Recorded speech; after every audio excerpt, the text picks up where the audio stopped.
Mumbai Tug brought to you by Sunny's World. Pune's Pride Sunny's World, Life in Funshine. Resort weddings, events, restaurants, adventure wellness. Sunny's World, perfect destination for every occasion.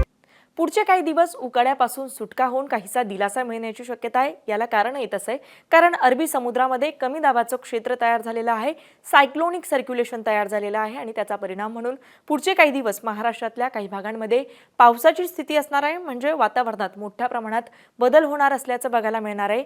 या संदर्भात आयएमडीने काय म्हटलंय आणि या संदर्भात satellite इमेजच्या माध्यमातून नक्की कुठे काय स्थिती असेल ते सुद्धा आपण या व्हिडिओच्या माध्यमातून पाहणार आहोत। नमस्कार, मी छाया आणि आपण पाहताय वेदर रिपोर्ट। तर अगदी सुरुवातीला मी सांगितल्याप्रमाणे की वातावरणात बदल का होत आहेत, तर आपण बघतोय की अरबी समुद्रामध्ये एक सायक्लोनिक सर्क्युलेशन तयार झालेलं आहे, कमी दाबाचं क्षेत्र इथे तयार झालेलं आहे आणि त्याचा परिणाम म्हणून आपण बघतोय की भारताच्या दिशेने मोठ्या प्रमाणात ढग दाटलेले आहेत। महाराष्ट्रावर सुद्धा याचा परिणाम होतोय, म्हणून पुढचे काही दिवस वातावरणात मोठ्या प्रमाणात बदल झाल्याचं बघायला मिळणार आहे। म्हणजे आता वातावरणाची महाराष्ट्रात काय स्थिती आहे, तर विदर्भ असेल किंवा मध्य महाराष्ट्र असेल, इथे हीट वेव्हचा अलर्ट हवामान खात्याने दिलाय। मुंबईत सुद्धा तापमान वाढलेलं आहे, मात्र पुढचे काही दिवस ह्या कमी दाबाच्या क्षेत्राचा परिणाम म्हणून वातावरणात बदल होऊन अनेक ठिकाणी पावसाची शक्यता असणार आहे। मात्र यात महत्त्वाचं सांगायचं म्हणजे हा मान्सूनचा पाऊस नाहीये, इथे कमी दाबाचं क्षेत्र तयार झाल्यामुळे वातावरण आता बदललेलं आहे। त्यानुसार महाराष्ट्रात पुढचे काही दिवस कुठे कुठे कसं वातावरण असेल, कुठे कोणता अलर्ट असेल, हे सुद्धा पुढच्या ग्राफिक्सच्या माध्यमातून आपण पाहणार आहोत। तर इकडे आपण बघतोय की उद्या म्हणजे 17 तारखेला वातावरण कसं असणार आहे, तर बीड, लातूर, धाराशिव, सोलापूर याचबरोबर रत्नागिरी, सिंधुदुर्ग, कोल्हापूर हे जे जिल्हे आहेत म्हणजे मध्य महाराष्ट्रातले आणि दक्षिण महाराष्ट्रातले, कोकण किनारपट्टी आणि पश्चिम महाराष्ट्रातले हे जे काही जिल्हे आहेत, इथे पावसाचा येलो अलर्ट हवामान खात्याने दिलाय। म्हणजे इथे मुसळधार स्वरूपाचा पाऊस बरसणार नाही, मात्र तुरळक किंवा कमी ते मध्यम स्वरूपाचा पाऊस बरसण्याची या भागांमध्ये शक्यता असणार आहे। त्यामुळेच साधारण सगळ्या महाराष्ट्रातच उकाडा जो आहे तो कमी होईल। मध्य महाराष्ट्रात काय स्थिती असेल, तर इकडे आपण बघू शकतो की सातारा, सांगली, पुणे, पुण्याचा घाटाचा परिसर, अहिल्यानगर, संभाजीनगर, जालना, परभणी, हिंगोली आणि नांदेड हे जे जिल्हे आहेत, इथे अलर्ट दिलेला नाहीये येलो अलर्ट वगैरे पावसाचा, मात्र इथे सुद्धा कमी ते मध्यम स्वरूपाचा पाऊस बरसण्याची शक्यता असेल। विदर्भात काय स्थिती असणार आहे, तर विदर्भातल्या अकोला, अमरावती, वर्धा आणि नागपूर हे जिल्हे मात्र हीट वेव्हच्या अलर्टवर असणार आहेत।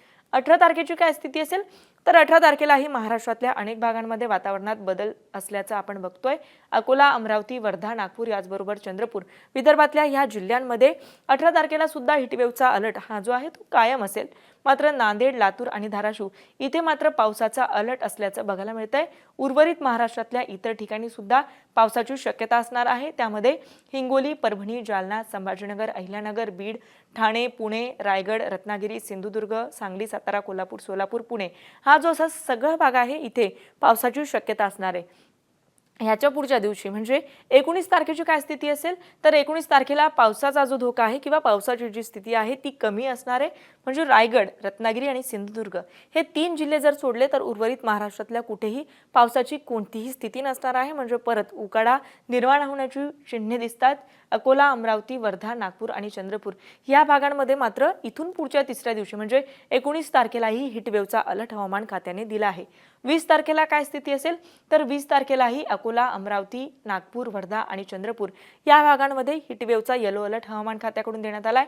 रायगड, रत्नागिरी आणि सिंधुदुर्ग हे जे जिल्हे आहेत, इथे तुरळक स्वरूपाचा पाऊस पडेल, मात्र पावसाचा असा खूप अलर्ट हवामान खात्याने दिला नाही। म्हणजे येलो अलर्ट किंवा ऑरेंज अलर्ट अशी स्थिती मात्र महाराष्ट्रात कुठेही नसणार आहे। म्हणजे इथून पुढचे 2 दिवस महाराष्ट्रात वातावरण जे आहे, तापमान जे वाढलेलं आहे ते कमी होण्याची शक्यता आहे। खास करून मध्य महाराष्ट्र असेल, उत्तर महाराष्ट्र, पश्चिम महाराष्ट्र आणि कोकणात अशा प्रकारची स्थिती असेल।